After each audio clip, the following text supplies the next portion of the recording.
rotation. So anteriorly, the line of reference goes straight through the nose, the sternum, and the pelvis. So we're looking for any irregularities, asymmetries, deformities.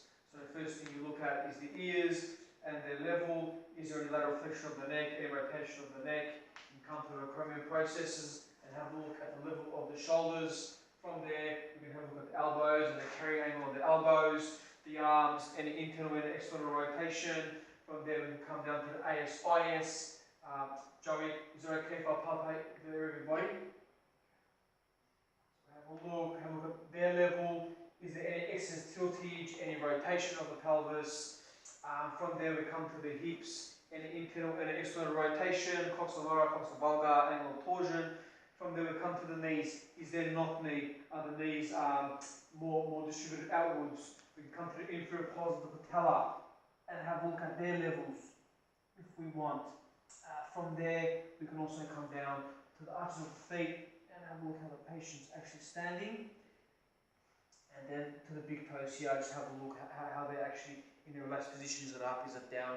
Are they curved? We can also just have a little raise here, chain reaction, back down. Now posteriorly, Joey, turn around for me, please.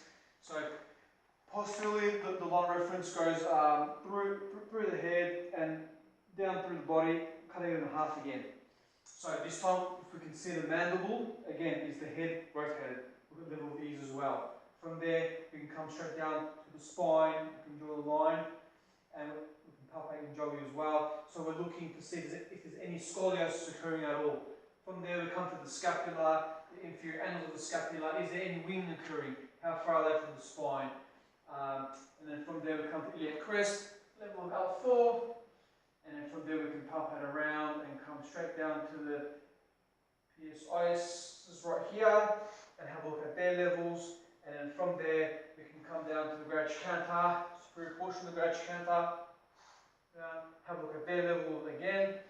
And then from there we can just come down again to the feet, have a look how they're situated. Can we see the lateral 3 toes on each side? Is it external rotated, is it internal rotated? From there, we go to lateral view. Joey, can you please turn? So now the line of gravity goes to the external auditory meatus, through the glenohumeral joint, through the hip joint, it crosses through the femur, anterior to the knee joint, anterior to the lateral malleolus. So now we're looking at basically how the patient's standing in space, where their weight is distributed, and we can come. Is there any forward head carriage, excelsus at the cervical spine? Is there any kyphosis at the thoracic spine? Is there any excess or is there any hypolordosis at the lumbar spine? Is there anteropelvic tilt? Is there a prostopelvic tilt? From there we can come straight to the knee. Again, is there hyperextension occurring at the knee? And then again look at the feet and the weight distribution throughout the body. The gait assessment, which is part of the global observation. It has two parts to it. We've got the stance phase, which is the majority, 60% to 65%, and then we've got the swing phase, which is the rest of the gait cycle. So first, Joey, could you please move your foot? So first we've got the heel strike, and then as the foot comes down and the constellation comes just off the ground, we've got foot flat, and as it comes across, we've got mid stance, then we've got heel off and toe off, and then initial swing, mid swing, and then terminal swing. And Joey, keep on walking now. And what we're looking for during gait is the Trendelenburg sign, which indicates the weak hip abductors or excess forward flexion of the trunk or forward bending as the patient's walking. Now we're doing active range of motion to test the contractile structures. So Joey, could you please, I want you to raise your feet off the ground onto your heels. So looking at me. Yep, dorsiflexion and relax onto your tippy toes and relax. I want you to try and bring your knees inwards and try and bend your ankles and relax. And now try and move your ankles out and relax. Now I want you to move your toes up towards the ceiling and relax. And now try and claw your toes together and relaxing for me.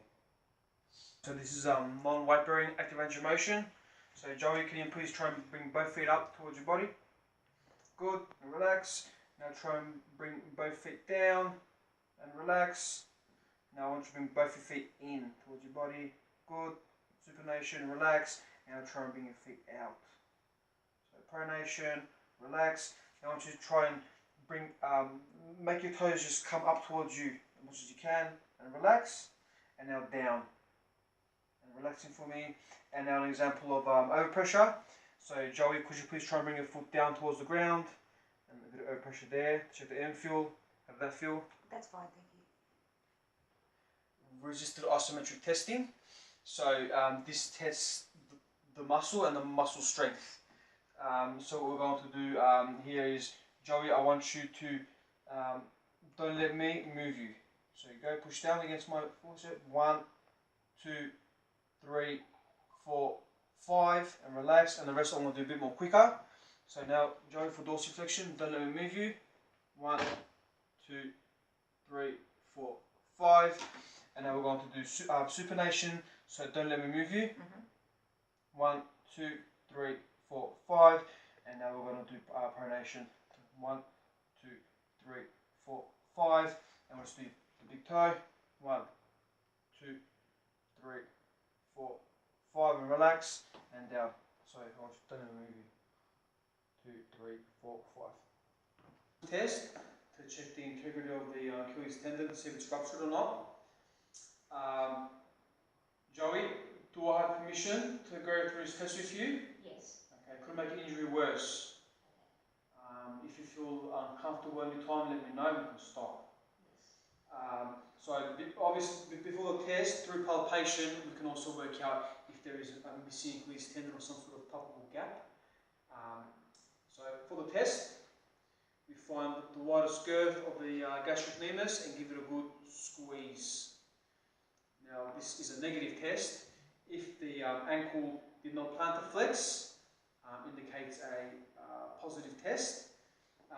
Also you can have a look at the Achilles tendon if there's a palpable gap, and you can confirm by bringing the ankle into dorsiflexion while the knee is extended, and it should have a different end feel, and you won't see the Achilles tendon as it gets taut, will be missing to confirm the rupture. Okay, so now we're doing sensory motor testing on the peripheral nerve. We've chosen the tibial nerve. First I'm going to do sensory testing. So Joey, I want you to close your eyes. Now I want to get this cotton bud, and I want to just have you on your sternum, okay? Can you feel that? Yes. One more time. Can you feel that? Yeah. Remember that feeling, okay? Now what I'm going to do is I'll turn you over. Put it on your tummy. Okay. So from here we're going to do the tibial nerve and the sural branch, the middle sural cutaneous branch. So Joey, let me know if you can feel this, and let me know if they feel any difference, okay? Okay. So, Yep. Yep. does that feel similar? Yes. Yep. Yep. Yep. Yep. Does that feel similar? Yes, I do. Okay. So that was the sensory component of the peripheral nerve, of the tibial and sural branch. It's posterior part of the leg that goes laterally. And now we're going to the motor component of the tibial nerve, which is simply plantarflexion. So I'm checking the integrity and the strength of the muscles that the nerve innervates. So Joey, I'm going to push down. I want you to stop me from moving you. Good. 1, 2, 3, 4, 5. Any pain, discomfort? No. What we're looking for here really is weakness, paralysis. We're doing the reflex stress response. So first the femoral nerve, the motor component, inferior patella, tibial tuberosity, final patellar tendon, and now we're going to do the tibial nerve.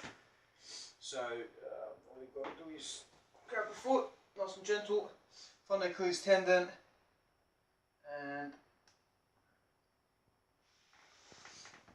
which tests the anterior neural structures, the dura mater, the L2, L4 disc space specifically as well. So we have the patient flex the neck a little bit. Yeah. So I stabilise the hip. It is extended. I said to grab the leg, bring it backwards. So this is the first step. Joey, is there any pain or discomfort? No. And from here, we simply just flex the knee as well, which further stretches the fascia and the muscles in the anterior compartment. Joey, any pain or discomfort? Just feel the stretch. Just a stretch. Yep. So this indicates a negative finding. Positive test is sharp shooting pain or pain that the patient recognises.